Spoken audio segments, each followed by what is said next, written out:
Hello दोस्तों। सुनो कहानी चैनल में आप सभी का एक बार फिर से स्वागत है।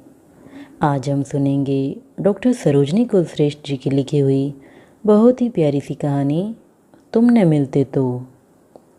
सुनैना ने बड़ी देर तक शीतल जल से स्नान किया। सुकांत सुबह की सैर पर निकल गए थे। दूसरा कोई काम भी नहीं था।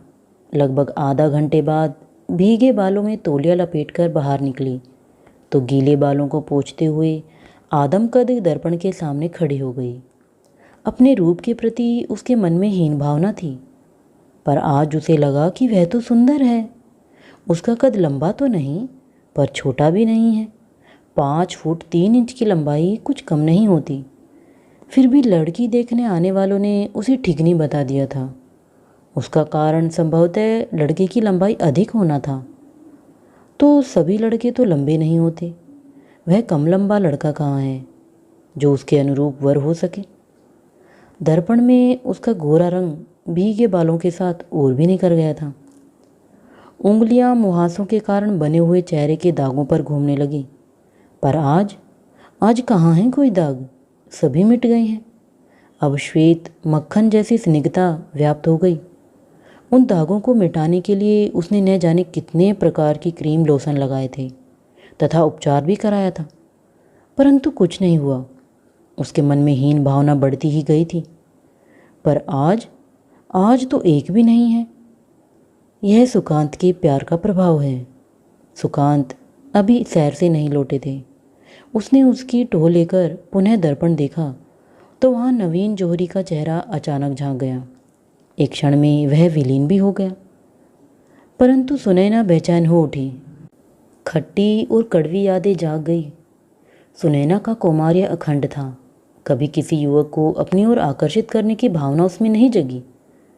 फिर नवीन में ऐसा क्या था कि उस ओर उसका आकर्षण बढ़ता ही गया। बात यूँ हुई कि एक प्रसिद्ध ज्योतिषी ने उसे बताया कि तुम्हारे विवाह का योग विदेश में है। संयोग से तभी अमेरिका में लगभग 10 बरस पहले बसने वाले भाई ने माँ, पापा और उसे यहाँ तक कि दादी को भी अमेरिका आने का निमंत्रण दिया था। उसके मन ने कहा, ज्योतिषी की बात सच होने जा रही है। ऐसे ही बानक बनते नजर आ रहे हैं। वह बड़े उत्साह से यात्रा पर आरूढ़ हो गई। 6 माह का वीज़ा भी मिल गया। अमेरिका पहुंचते ही नवीन का फ़ोन आया।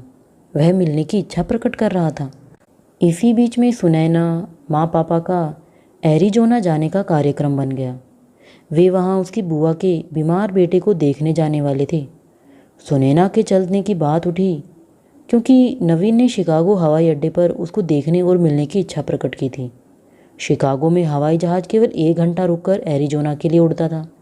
यह समय कम था, इसलिए कार्यक्रम कुछ बदल गया था।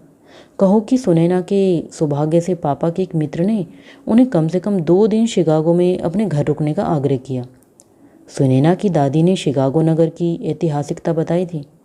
लगभग 100 वर्ष पहले वहाँ एक अंतर्राष्ट्रीय धर्म सम्मेलन हुआ था, जिसमें कि महान स्वामी विवेकानंद ने भारतीय धर्म पर अपना वक्तव्य दिया था, जिसे सुनकर सभी पश्चिमी धर्मावलंबी सन्न रह गए। सब धर्मों पर भारत के वैदिक धर्म की प्रतिष्ठा सर्वोपरि हो गई थी। कहाँ तो केवल 1 घंटे का समय मिला था और कहाँ अब 2 दिन पूरे। 1 घंटे में आखिर वह क्या क्या देख लेती, क्या समझ लेती। अच्छा ही हुआ, अब 2 दिन में तो दोनों एक दूसरे को काफ़ी समझ लेंगे।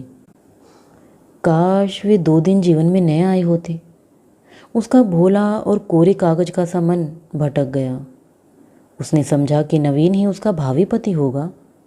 वह अच्छी सर्विस में था, देखने में स्मार्ट था और सहजातीय भी था। वह इन्हीं विचारों में खोई हुई थी कि कंधे पर किसी के स्पर्श का एहसास हुआ। सुनैना ने दर्पण में ही देख लिया कि यह स्पर्श उसके पति सुकांत का है। वे कहने लगे, अरे सुनैना, तुम तो ऐसे चौंक गई जैसे मेरा नहीं किसी और का हाथ पड़ गया हो। प्रिय सुकांत, यह बात नहीं है। वास्तव में एक बात याद कर रही थी कि नवीन ने उन 2 दिनों में बड़े ही संयम का परिचय दिया। शक्ल सूरत से भी वह सांवला सलोना और कोमल स्नेहिल स्वभाव का जान पड़ा था। मैं अनजाने ही उसकी ओर आकर्षित होती चली गई। उससे एक तरह के लगाव का अनुभव करने लगी थी। तो क्या हो गया, आजकल की लड़कियां तो न जाने क्या क्या कर बैठती हैं। सुनैना, तुम भूल जाओ, जीवन में आगे बढ़ना चाहिए। अतीत को पकड़े रहना तो मूर्खता होती है। व्यर्थ ही भविष्य का सुख भी दुख में बदल जाता है। तुम शायद उस लड़के को प्यार करने लगी थी। सुकांत उसकी आंखों में सीधे देखकर बोल गए। सुनैना तड़प गई। प्यार और ऐसे व्यक्ति से? छी, जिसके लिए वह अमेरिका आई, जिसने ऐसा भ्रम करा है। कह दिया मैं तो तुम्हें पसंद कर चुका हूँ, अब तो जन्मपत्री की बात रह गई है। मेरे पिता नहीं हैं, केवल माँ और एक बहन है। अगर जन्मपत्री मिल जाती है तो भारत लौटते ही हमारा विवाह हो जाएगा। बाद में पता चला कि यह तो सब टालने की बात थी। सुकांत उसकी ठोड़ी पकड़कर बालों की घुंघराली लट को अंगुली से हटाते हुए बोले। सुनैना, तुम सचमुच सुनैना हो। तुम्हारी झील सी गहरी ये आँखें, इनमें नशा तो नहीं है पर गहराई बहुत है। मैं तो तुम्हारे लिए ही अब तक अविवाहित रहा। विश्वास करोगे ना इस बात का? फिर विवाह तो स्वर्ग में होते हैं। मैं बहुत सौभाग्यशाली हूँ। अब तुम सब कुछ भूल जाओ। कैसे भूल जाऊँ सुकांत? विवाह की इस वेदी के लिए मैं इतनी सताई गई हूँ कि उसकी चुभन अब भी चैन नहीं लेने देती। सुकांत ने सुनैना को हृदय से लगा लिया और गाने लगे। मेरे सुख सब तेरे और तेरे दुख सब मेरे, अब से तुम्हारे सब दुख मेरे हैं, मुझे दे दो। सुनैना की आंखों से आंसुओं की धारा बह बह कर सुकांत का वक्ष भिगोने लगी। फिर जैसे एकदम झटक कर पीछे हट गई और कहने लगी, लेकिन यह शोषण बंद तो होना चाहिए। इस तरह कितनी लड़कियों का जीवन खराब होता है। हाँ, यह बात तो है। वस्तुतः युवक अपने लिए एक लड़की यानी अपनी पत्नी खोजने निकलते हैं। जो ही उनकी खोज पूरी होती है, सारा नाटक खत्म हो जाता है।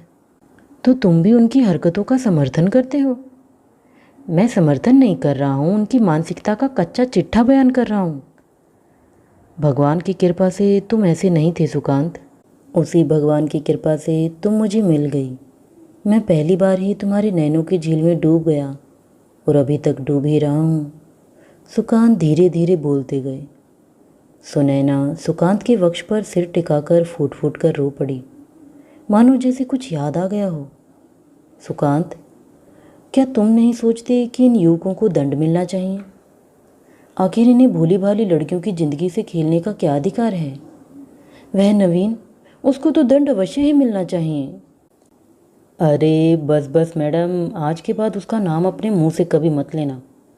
यह कहकर उन्होंने उसके होंठों पर अपनी उंगली रख दी।